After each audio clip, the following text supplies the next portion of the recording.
Welcome, welcome.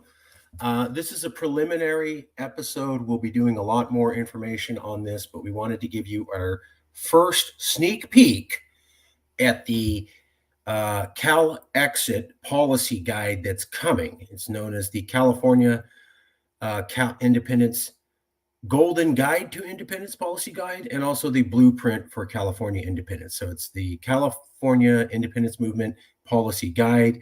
It has the names, the Golden Guide to Independence and the Blueprint for Independence.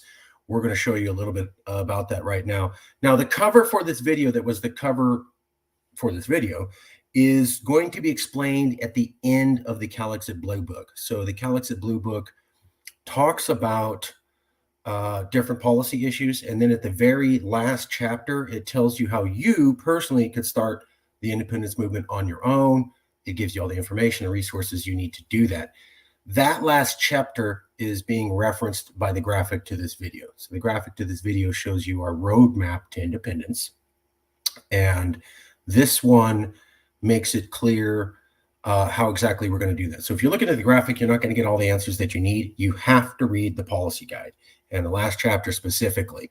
I'll walk you through that, entice you to read the book, and explain a little bit about what the graphic is. All right, let's get started.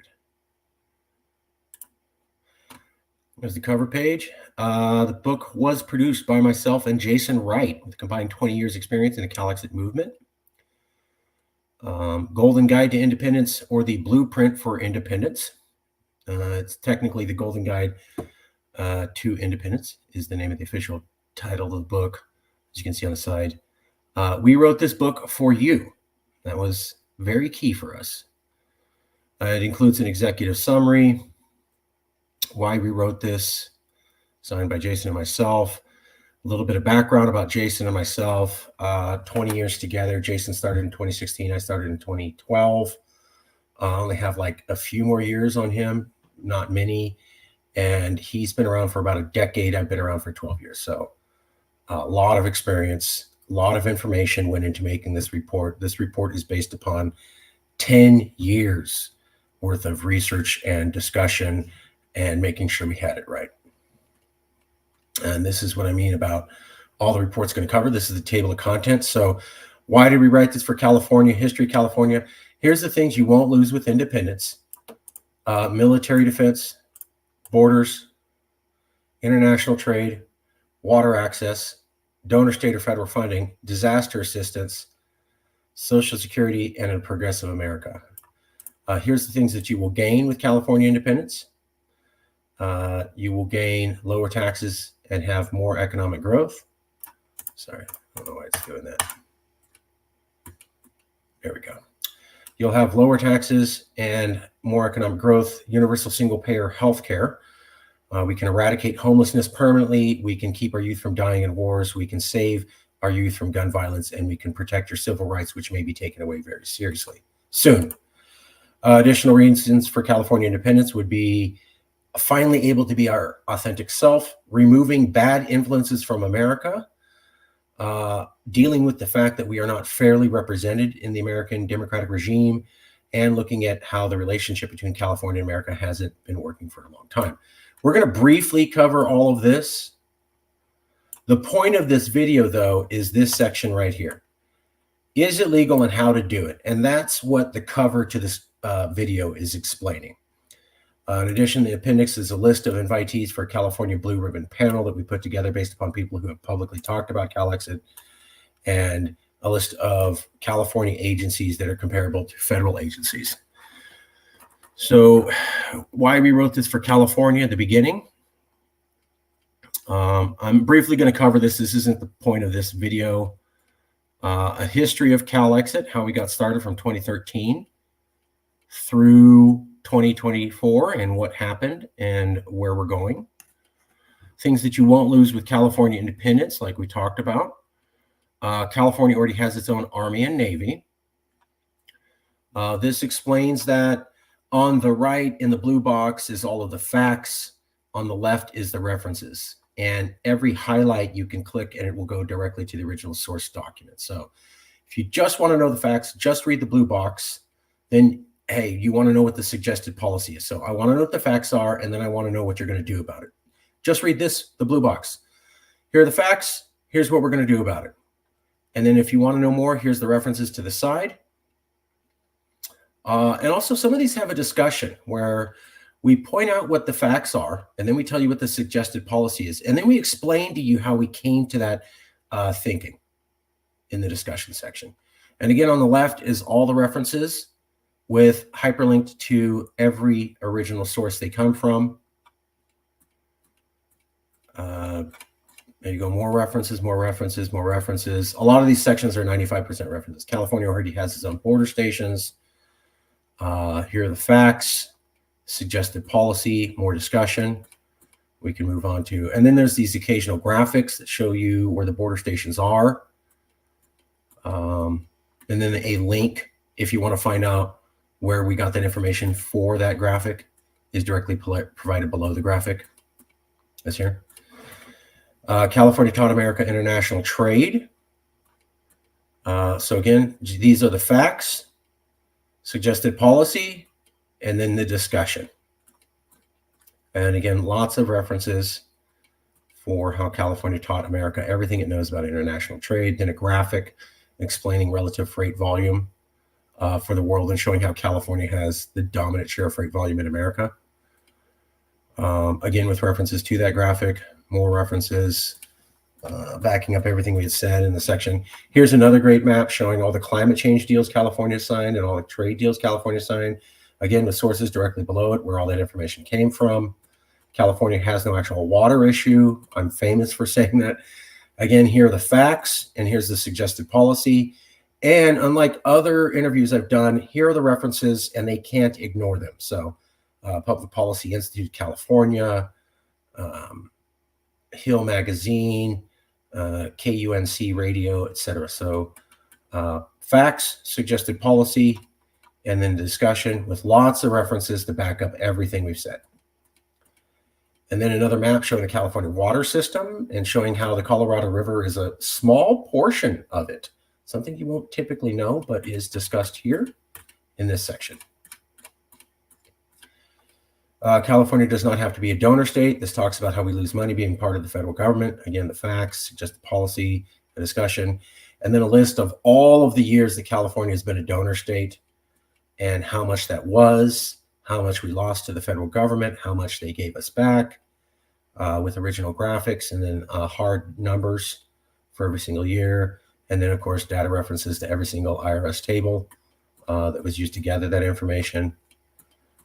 Finally, we can get to, right, these 10 states support the rest. So another graphic explaining what's going on.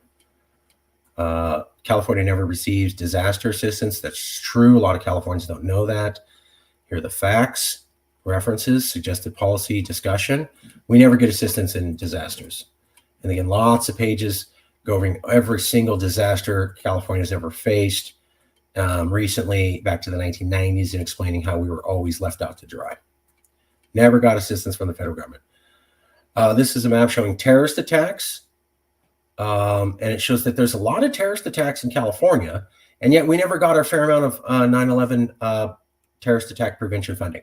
So this is part of the story of how we're used financially by the federal government.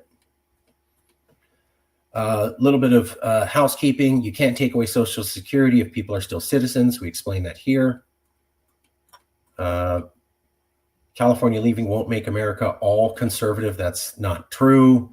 We explain how seats are reapportioned based upon changing population of states. This happens every 10 years.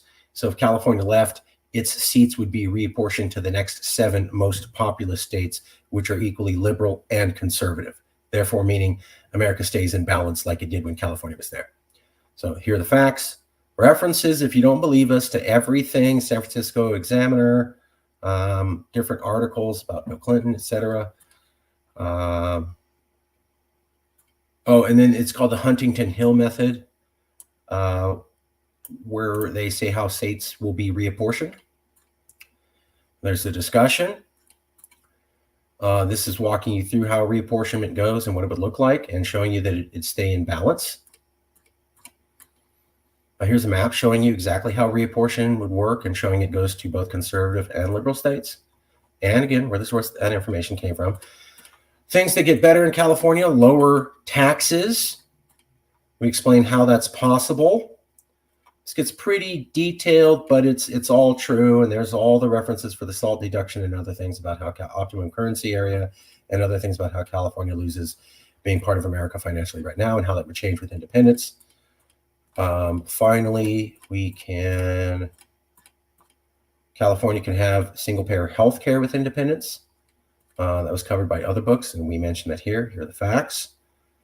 Suggested policy references, the thorough discussion. This is how we can take care of all homelessness in California. Again, here are the facts. Suggested policy and a discussion with references to everything. The homeless section is very extensive with references going back about 15 years. Chart showing where California homeless come from, especially with a reference to it. Homelessness across America, another map showing how California has the majority of it, and yet we don't get assistance. We can save our children from going to foreign wars and dying, since we have the most amount of young people who die in foreign wars, even though we're the most vociferous in our opposition to American wars. And here's all the wars Californians have fought in and died in, and how we were the #1 place for body bags in both the Iraq War and the Vietnam War, which we protested more than anyone else. And yet we died more than anyone else in those 2 wars. So we really lose out. Our youth die for wars we don't support. Gun violence, we can't have gun protection that we want. Here are the facts. Policy discussion, recommendation discussion, lots of references to California laws that have been shut down. Then here's another thing showing all the mass shootings in California we can't protect ourselves from. This is talking about how Donald Trump, when he was president, took away a lot of our rights, and that if he returns, he may do that even more so. Here's some of the rights that Trump attempted to remove from us and that we could be concerned having be removed again. Again, references for everything. It's not just us being mean. References to all of these policy suggestions by Donald Trump, and how even if Trump's gone, there could be someone worse than Trump. This is showing how Americans were losing hope even before Trump and after Obama, that things were not working out. So something you're not typically going to hear people like to point out, things got bad with Trump. They were actually bad with Obama, and then it got worse with Trump. And we show that here. Again, with a reference to it. Additional reasons for California independence. Our culture is different than American culture. California learns hate from America. We need to stop that.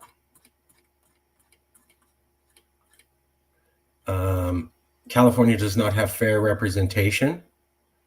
Here are the facts. Here's how we proved that, all the references. America kind of hates California, and that's been true for a long time. When we bring this up, a lot of people think that we're just being mean, but that's not true. These are the facts, policy suggestion, and then just tons of references. Tons of references going back over a decade of America hating on California.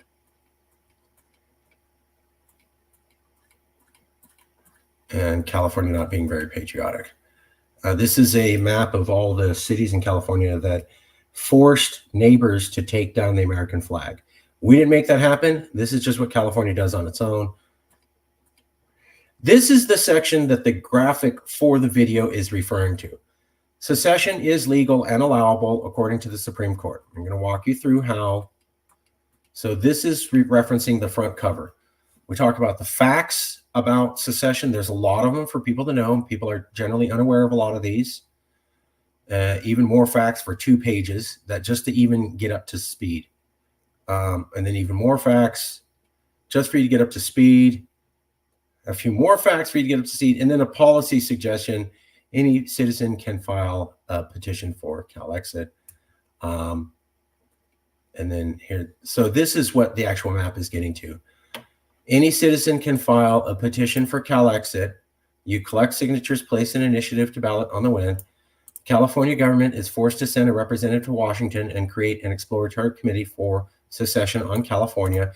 If the ballot wins, Californians can launch a nationwide campaign to encourage Republicans to vote us out by reminding them how different California is and how we screw up America with our constant suggestions for radically liberal policy changes. For example, as I was explaining to a colleague, when Governor Newsom put billboards in other states saying that everyone had the right to abortion, that pissed off conservatives. When California banned 17 travel for California sports teams in 17 conservative states, that upset conservatives.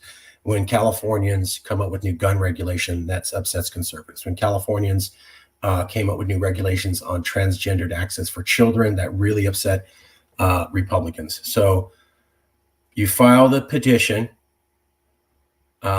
If you send a representative to Washington, if the Republicans in Washington, we don't have enough votes from them at that time, we basically act like Californians.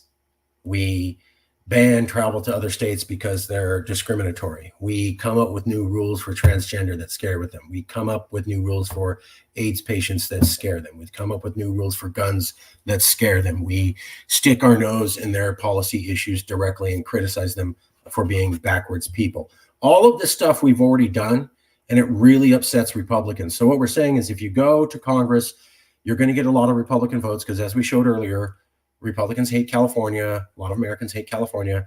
If you don't get enough, we can come back and do our normal behaviors, which seems to really upset Americans, and then we reapply, and that's how we would get the vote.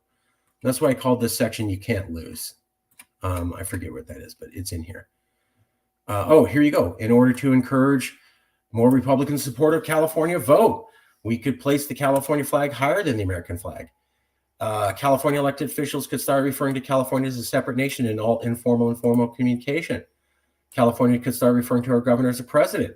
And the governor can make speeches on national television talking about how California is different from America. California elected officials could talk about how they don't see themselves as Americans on public television. California can remove the section from the California Constitution that says California is an inseparable part of America. California can remove the law that says all California government employees must swear a loyalty oath to the federal government. And then many other acts. These are just some suggestions on top of the things that we've already done, like banning travel to states because we didn't like how they treated transgender people, coming up with new transgender laws, new gun rules, etc. That's how we can be more Californian to upset conservatives so that they will allow us to go. So you file the petition for CALEXIT, you collect signatures to qualify it for the ballot. You have to get over half of Californians to vote for it. When you do that, you're able to have a representative go to Washington. That representative will ask Republicans to vote us out. If we don't get enough, then we go back and continue to be Californians who annoy the hell out of conservatives, and eventually we get enough support to be legally voted out. And that's the legal path. So this is the section, is California independence legal? California legal secession is allowable according to the U.S. Supreme Court. This is what the graphic refers to, but you're going to have to read the report to learn about how it makes more sense and all the background information, again, supporting this. And we also put a copy of the CALEXIT initiative in here. Since it's public information, it was filed publicly and then posted publicly, it's public information. So I filed it, so it's my info. This is available for the public. You could refile this at any time. Just change the information, change this, so you're not me, and then you could refile it. You got paid $2,000, but you basically change this info, refile the thing, and you filed your CALEXIT petition.